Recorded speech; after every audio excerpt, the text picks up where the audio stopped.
E na madrugada desta sexta-feira, o Supremo Tribunal Federal formou maioria para ampliar o foro privilegiado a autoridades. O STF discute dois casos. O primeiro é um pedido do senador Zequinha Marinho para que a Suprema Corte seja o tribunal a analisar uma denúncia contra ele que tramita atualmente na Justiça Federal. O segundo caso é o da ex-senadora Rose de Freitas, que tenta encerrar uma denúncia pelo suposto crime de corrupção passiva, fraude em licitação, lavagem de dinheiro e organização criminosa. Com o fim do mandato de Rosa em 2023, o relator da investigação, ministro Nunes Marques, encaminhou o processo para a Justiça Estadual do Espírito Santo.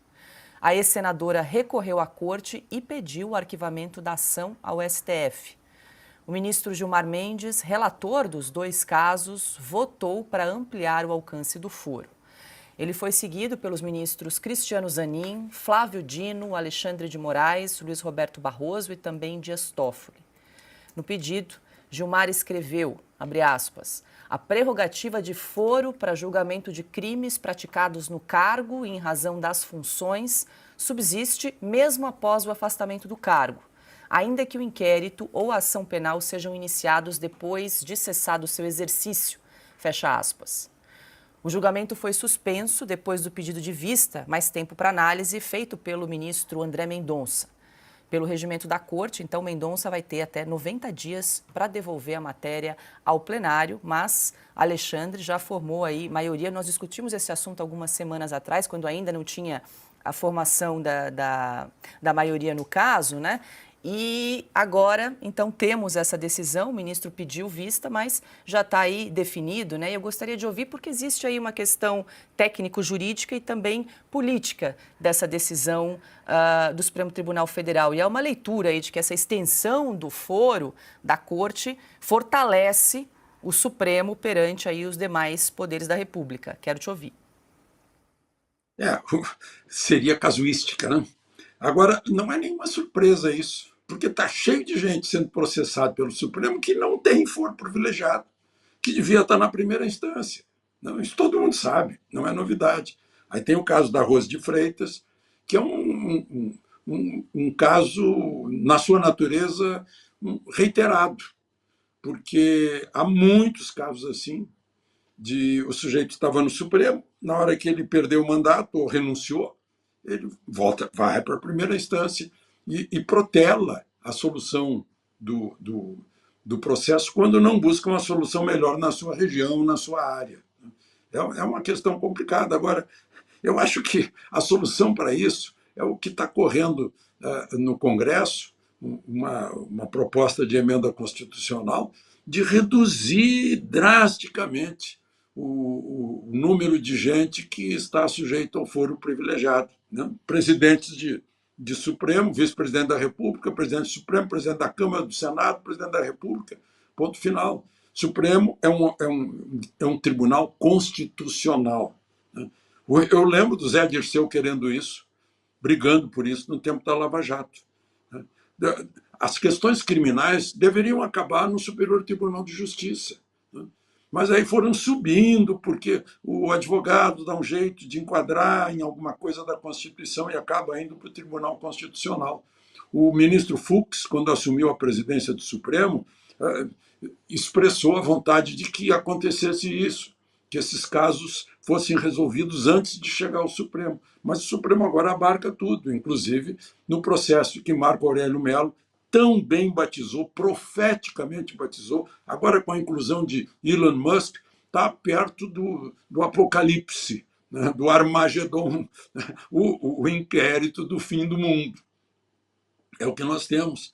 E que o Elon Musk cai o queixo dele quando fica sabendo das coisas, né?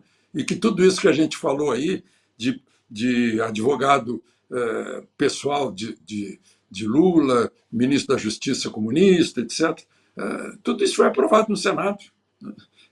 Não foi o presidente da República que fez isso sozinho, não foi aprovado no Senado. Então, a gente tem que pensar nas responsabilidades todas por esse estado de coisa, inclusive a omissão do presidente da OAB, que talvez tenha até cometido um ato falho, né? Na rapidez, ele ouviu aquilo, né, do fora Xandão, e o inconsciente dele largou logo a história de isso, vamos resolver, a menos que ele tenha entendido como se fosse um chinês falando, né? Em vez de fala Xandão, em vez de fora Xandão, fala Xandão. A menos que tenha sido um chinês. Mas eu aproveito para relembrar as palavras do Piotr, né? A omissão da OAB até agora.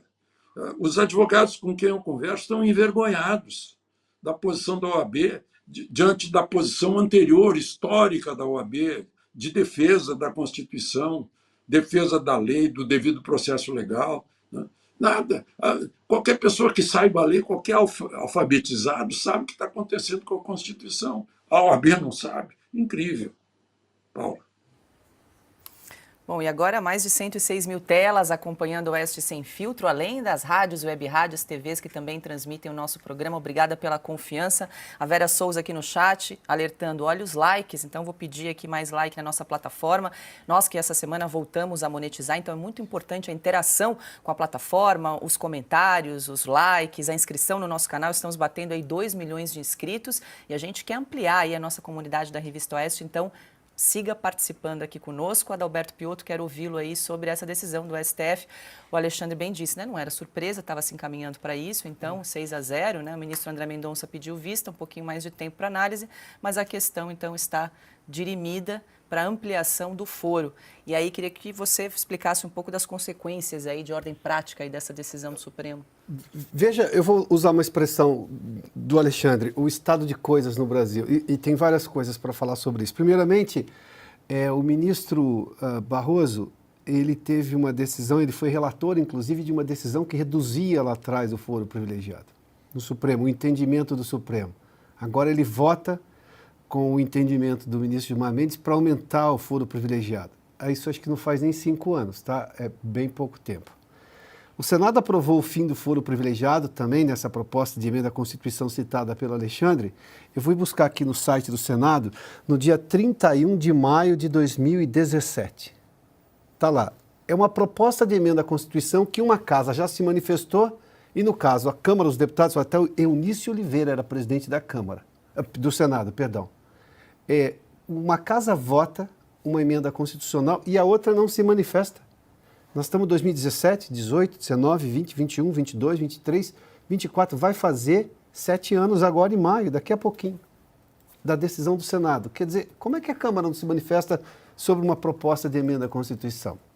Mas acho que a pior situação do estado das coisas, como mencionou o Alexandre, se me permite, Alexandre, e você já falou sobre isso, uma coisa é a tecnicalidade jurídica que está sendo discutida aqui. A outra coisa é o que o Supremo decide fazer, porque não importou em nada a regra ou a lei do foro por prerrogativa de função para o Supremo colocar esse monte de gente que não tem nenhuma razão para estar sendo julgada no Supremo lá, as pessoas que foram presas lá em relação ao dia 8 de janeiro. E estão lá. E a OAB, por exemplo, não reclama disso. A gente não viu, inclusive, a Procuradoria reclamar disso também. Parte da imprensa trata isso como normalidade. É uma afronta lógica de uma regra pequena, de uma lei pequena, que é o foro por prerrogativa de função, se a gente olhar para a Constituição como um todo, e é tratado como a normalização do absurdo. Vou parafrasear aqui o Augusto também.